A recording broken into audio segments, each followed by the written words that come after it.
Good morning, students. How are you, dear students? So, dear students, today we complete our topic, that is outcomes of democracy. So, dear students, as we discussed in 4 topics in previously, so let's come a next topic, that is accommodation of social diversity.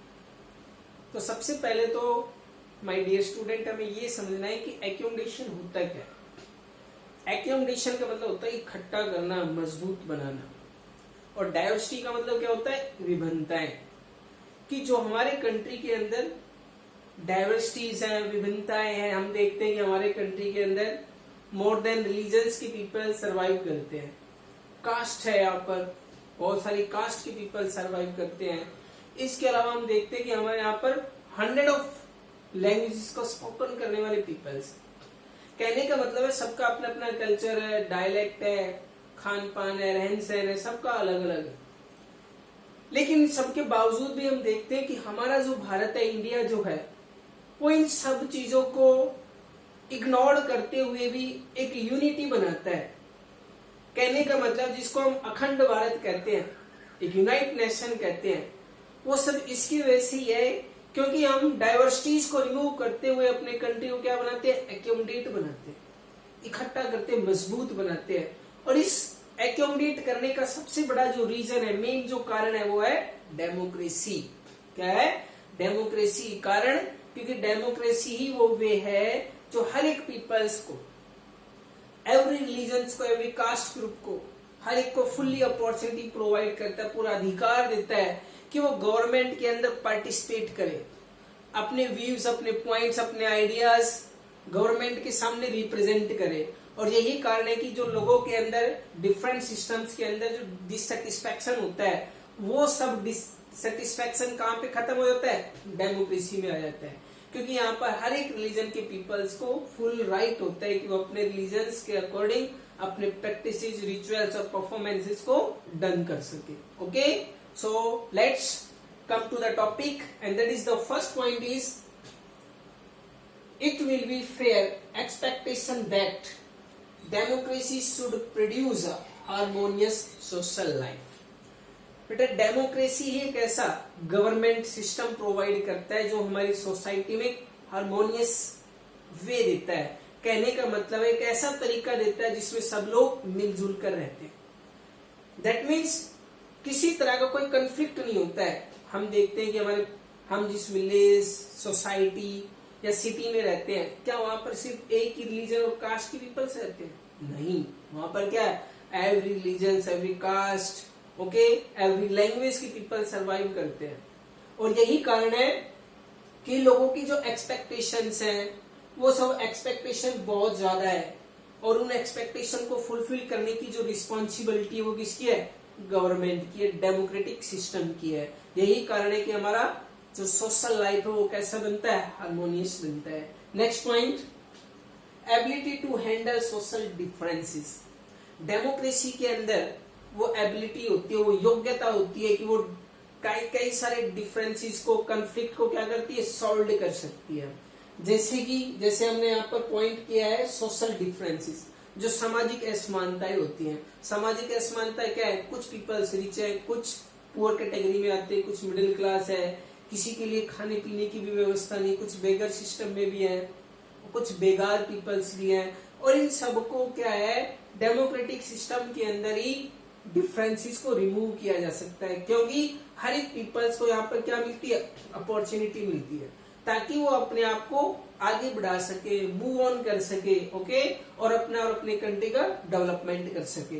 Next, division and conflict is thus a definite plus point of democratic result. ये सब क्या हमारे democracy के एक plus point में आता है, क्योंकि ये सब जो हमने सोशल डिफरेंसेस देखा, डिवीजन देखा, कॉन्फ्लिक्ट देखा सोसाइटी के अंदर, इन सब को क्या करता है, हैंडल करता है। हैंडल कौन करता है, डेमोक्रेटिक गवर्नमेंट करती है। अदरवाइज अगर किसी के अंदर मेजोरिटी सिस्टम है या फिर मोनार्की है, डिक्टेटरशिप है, वहां पे तो क्या है, जो सिस्टम के फेवर में होगा उन्हीं चीजों को इम्प्लीमेंट करेंगे, और जो सिस्टम के फेवर में नहीं है, सिंपल सी बात है, उन चीजों को गवर्नमेंट या फिर जो वहां का पॉपुलर सिस्टम है वो कभी भी एक्सेप्ट या इम्प्लीमेंट नहीं करता है। नेक्स्ट थर्ड पॉइंट है to condition in order to achieve the outcomes.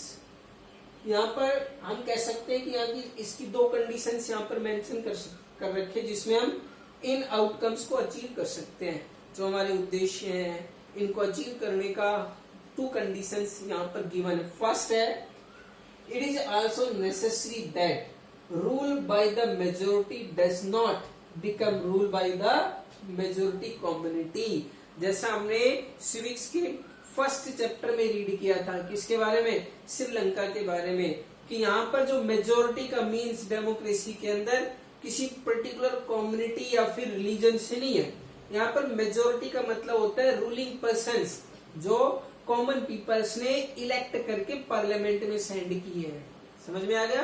कहने का मतलब है यहाँ पर मेजोरिटी का means not a particular community like that Sri Lanka as a Sinhala as a supremacy community in Sri Lanka, और वहीं पे वो रूल भी करते थे। लेकिन एक डेमोक्रेटिक जो कंट्री होता है वहां पर किसी एक मेजोरिटी कम्युनिटी को हम प्रेफरेंस नहीं देते। वहां पर एवरी कम्युनिटी, रिलीजन, कास्ट क्या होते हैं, इक्वल होते हैं। Next in terms of religion, चाहे वो रिलीजन के रिगार्डिंग हो, अभी मैंने बताया, रेस हो, कलर के ब्याह पर, लैंग्वेज के ब्याह पर, किसी के ब्याह पर हो, किसी तरह के साथ किसी में भी एनी टाइप ऑफ डिस्क्रिमिनेशन नहीं किया जाता है। सेकेंड जो पॉइंट है it is necessary to understand that democracy is not simply rule by majority group. और इसमें डेमोक्रेसी का मतलब ये भी नहीं है कि यहाँ पर जो मेजोरिटी ग्रुप है वही रूल करे। यहाँ पे माइनॉरिटी ग्रुप्स का भी उतना ही इम्पोर्टेंस ही होता है। माइनॉरिटी का मतलब यहाँ पर क्या है, किसी कम्युनिटी से नहीं है।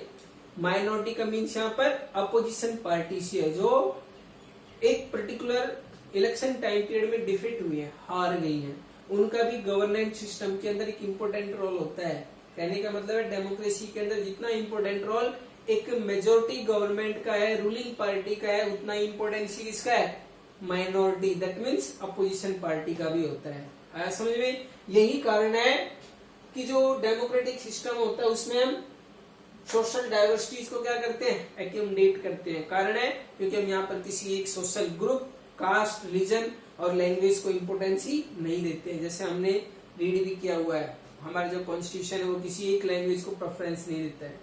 ओके, 22 लैंग्वेजेस को हमने क्या बना रखा है, ऑफिशियल लैंग्वेज बना रखा है, इंक्लूड हिंदी। ओके, जैसे इंग्लिश को वन टाइम्स बैन कर दिया गया था 1965 के अंदर, लेकिन जो साउथ इंडियन स्टेट्स है वो इसके अपोजिट में हो गए कि हम ये हमारे ऊपर डोमिनेटली हिंदी को इम्पोज करना है। In that reason south India के अंदर इसको स्ट्रांगली अपोज किया गया कि इंग्लिश का जो यूज है कंटिन्यू रखना चाहिए। इन दैट रीजन हमारे गवर्नमेंट और जो कॉन्स्टिट्यूशन है उन्होंने इंग्लिश को क्या रखा, कंटिन्यू रखा as a official language. Clear? Next है लास्ट पॉइंट है बेटा इस लेसन का, that is dignity and freedom of the citizen. Dignity and freedom, dignity का मतलब क्या है, एक तरह से हम सेल्फ रेस्पेक्ट ही कहते हैं, आत्म स्वाभिमान कहते हैं, और फ्रीडम का मतलब क्या है, आजादी, और वो भी किसकी, सिटीजन्स की।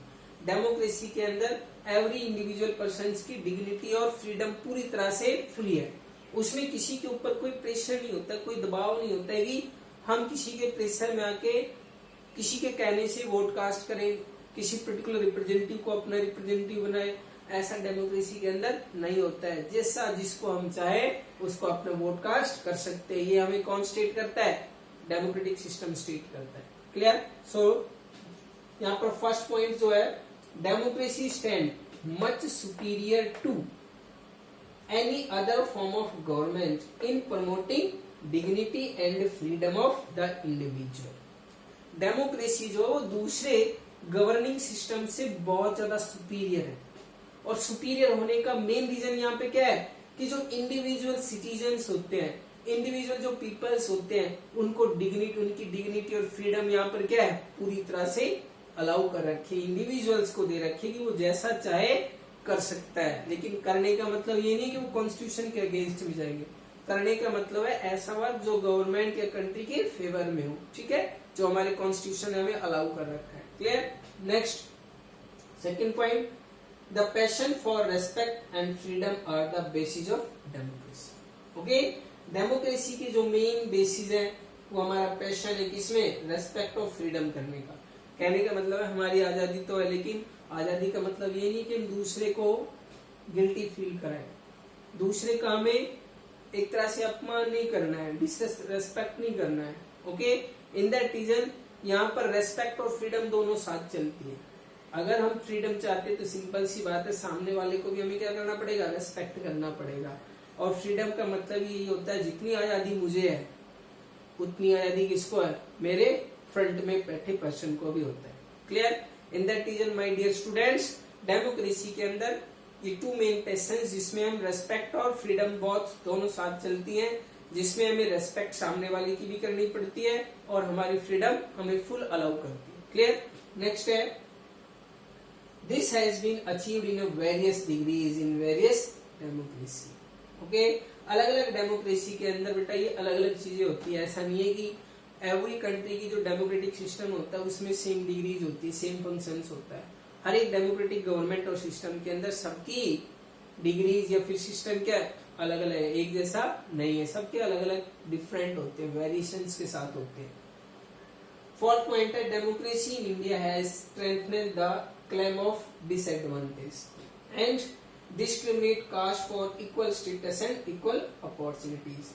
और बेटा भारत में जो इंडिया की जो डेमोक्रेसी है उसको मजबूती देने के लिए जो यहाँ पर डिसएडवांटेज या फिर डिस्क्रिमिनेट ग्रुप्स होते हैं वो क्या करते हैं? अपनी कास्ट अपने लिए क्लेम करते हैं राइट्स के लिए, और यही चीजें हैं कि हमें क्या करता है? डेमोक्रेसी को और ज्यादा मजबूत बनाता है। दूसरा, जो पीपल्स की डिमांड होती है वो डेमोक्रेसी में कुछ ज्यादा ही डिजायर्स होती है। हर एक की डिमांड, हर एक की डिजायर क्या है? बहुत अनलिमिटेड है।